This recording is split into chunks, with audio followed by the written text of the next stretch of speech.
When Astarion asks to drink your blood, watch his face. That flicker of confusion when you say yes without demanding anything, that's 200 years of conditioning cracking open.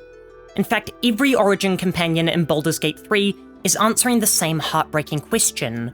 What does freedom look like after someone else has owned your life? Religious indoctrination, cultural supremacy, sexual exploitation, conditional love, institutional coercion, and literal unambiguous slavery. Each of these supposedly liberated people goes through a recognition arc where they finally name the control binding them and choose their own path forward, whilst knowing that they'll carry those scars with them for the rest of their lives. The genius of Baldur's Gate 3 lies in these subtle differences in how it depicts each of these traumas depending on how it was installed, because childhood indoctrination and someone weaponizing your need for validation require very different emotional balms. Depicting these types of trauma is risky, especially in a game where you're given unprecedented control over your character's actions. These are 6 deeply broken people who don't magically trust you, and the game never lets your mute protagonist fix centuries of abuse over the course of 60 hours.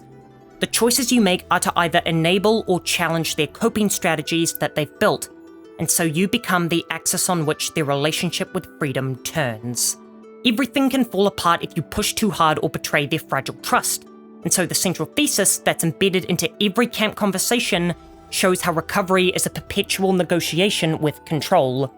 But first I need to establish the core terms I'm using here, because control and freedom can have very broad definitions, especially when applied to all these characters. For control, I'm using it in the most concrete terms possible, as in the acts of external forces shaping who you're allowed to be, what you can want, and whether your body belongs to you, and so forth.